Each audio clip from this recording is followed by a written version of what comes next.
Good morning students. आज हम maths के अंदर 8th क्लास आप लोगों के लिए वीडियो नंबर 13 लेकर आए हैं। हम आज एक नया चैप्टर स्टार्ट करने वाले हैं। चैप्टर नंबर 2 हम स्टार्ट करेंगे। क्या नाम है हमारे चैप्टर का? एक चर वाले रैखिक समीकरण। क्लियर है? तो आज हम इसके बारे में पहले जो है बेसिक जानकारी हासिल करेंगे कि एक चर वाले रैखिक समीकरण होते क्या हैं। देखिए, इसके अंदर कुछ इम्पॉर्टेंट फैक्ट्स हैं जो मैं आपको अभी बताने वाली हूँ, उन्हें जानते हैं हम। देखिए, समीकरण समझने से पहले हमें पता लगाना पड़ेगा कि सबसे पहले तो चर क्या होते हैं। ठीक है, समीकरण जो बन रही है वो क्या समीकरण बनती है। ठीक है, तो इसके लिए मैं आपको यहाँ पर देखिए, ये जो डायग्राम सा बनाया हुआ है आपके लिए, इसे आप देखिए। देखिए, चर क्या होते हैं? जो भी आपको एक मैथमेटिकल लाइन के अंदर इंग्लिश के वर्ड्स दिखाई दे, यानी कि जैसे A B C X Y Z P Q R है ना, ये सारे जो आपको दिखाई देते हैं, जनरली यही हमारी जो इक्वेशंस होती हैं उनके अंदर चर होते हैं। पर चर असलियत में होते क्या हैं, इनका मतलब क्या होता है चर का? तो देखिए, चर क्या होते हैं? जिनका मान जो है ना, चर यानी चलता रहता है, यानी कि बदलता रहता है जिनका मान।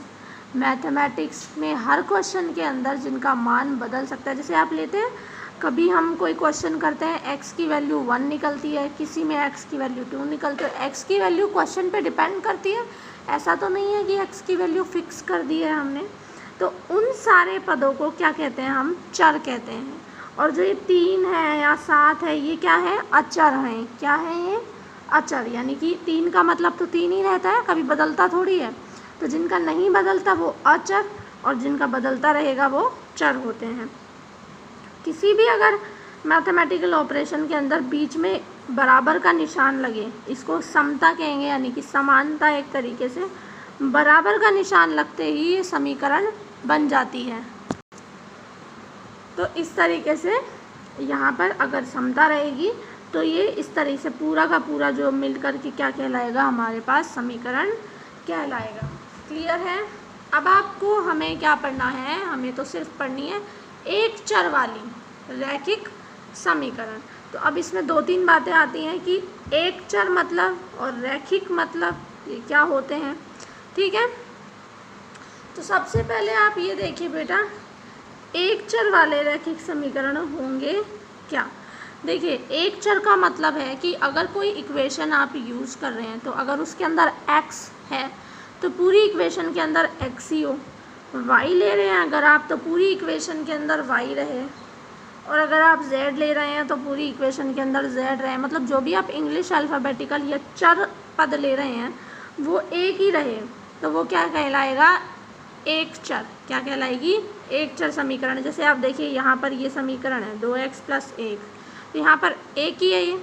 अगर आप y ले रहे हैं तो सिर्फ y लीजिए। ठीक है, तो इस तरह से अगर 2-3 भी हैं आपके पास, लेकिन अगर सिर्फ x है, होना चाहिए एक ही जो है ना, एक ही चर पद होना चाहिए, तो इसे हम क्या कहेंगे? एक चर वाली रैखिक समीकरण से मतलब क्या होता है? देखिए, रैखिक समीकरण का मतलब होता है कि समीकरण के अंदर जो घात है वो अधिकतम घात एक ही होनी चाहिए। एक से ज़्यादा घात होगी तो वो रैखिक समीकरण नहीं कहलाएगी। जैसे फॉर एग्जांपल आप यहाँ पे देखिए, ये रैखिक व्यंजक नहीं है। क्यों नहीं है? क्योंकि यहाँ पर देखिए सिर्फ x है, मान ली बात, लेकिन x के ऊपर पावर कितनी है? 2 है। और हमें पावर 2 पावर 3 तो चाहिए ही नहीं, हमें सिर्फ क्या चाहिए? हमें सिर्फ चाहिए पावर कितनी होनी चाहिए? 1 होनी चाहिए। तो वो क्या कहलाते हैं हमारे यहाँ पर? एक चर के रैखिक समीकरण कहलाते हैं।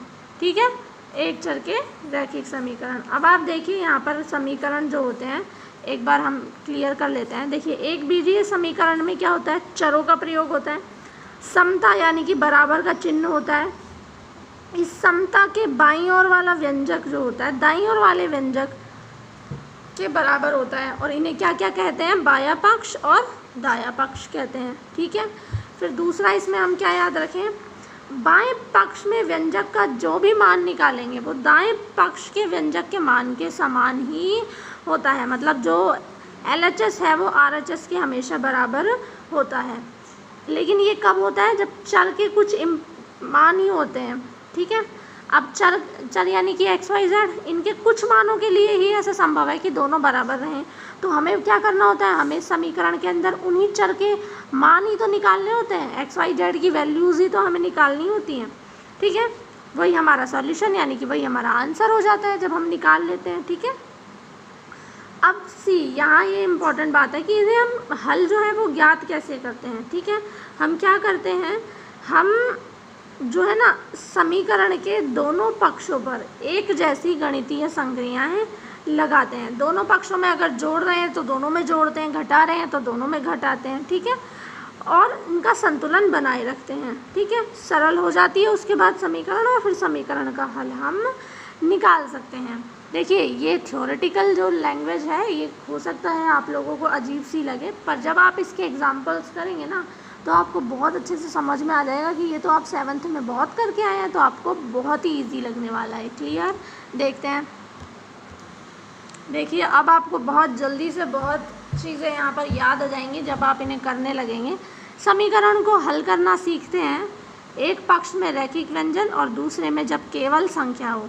एक पक्ष में क्या हो, रैखिक व्यंजन हो, और दूसरे पक्ष में क्या हो, केवल एक संख्या हो। आपको बहुत इजी पता होना चाहिए, 7th में आपने बहुत आराम से ये जो है ना किया है।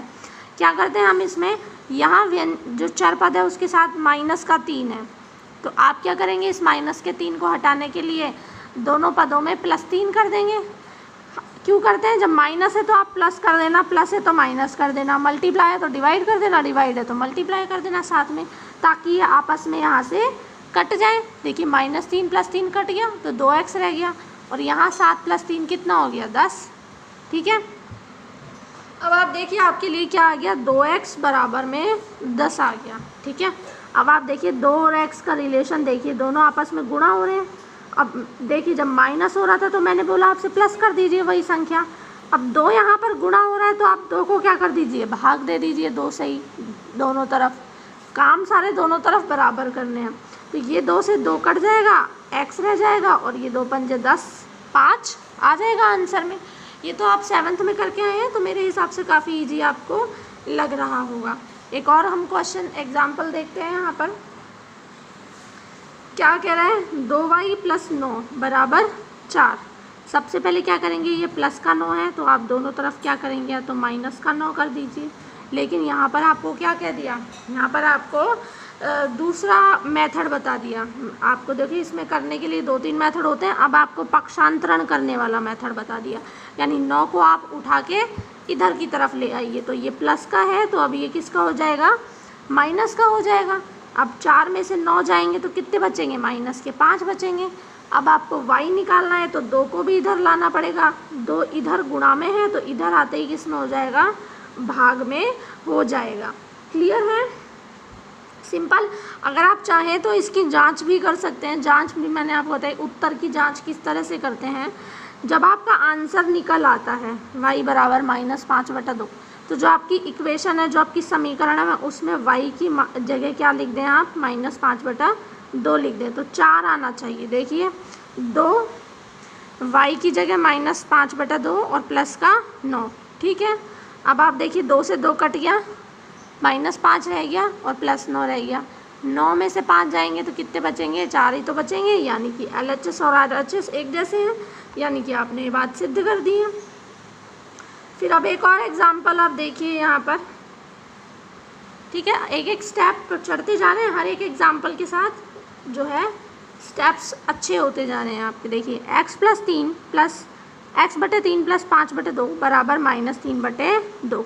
आप क्या करें, x + 3 यहाँ रहने दें, 5/2 को कहाँ लेके जाएंगे, दूसरी तरफ लेके जाएंगे। जब 5/2 को आप उधर लेके जाएंगे तो ये प्लस का है, किसका हो जाएगा, माइनस का हो जाएगा। तो देखिए, x/3 बराबर -3/2, और ये 5/2 उधर जाएगा तो -5/2। अब क्योंकि एलसीएम 2 ही रहेगा तो -5 और -3 मिलकर कितने हो जाएंगे, -8/2 और -8/2, 2 एकम 2, 2 2 चौक 8, तो -4 यहाँ पर हो जाएगा। अब x बटे में 3, ये भाग में है, उधर जाएगा तो गुणा में हो जाएगा, x बराबर क्या आ जाएगा, -12 आ जाएगा। क्लियर है? इस तरीके से आपको जो है ना ये क्वेश्चन यहाँ पर कंप्लीट करने रहेंगे। अब आप देखिए यहाँ पर भी आप उत्तर की जांच चाहें तो कर सकते हैं।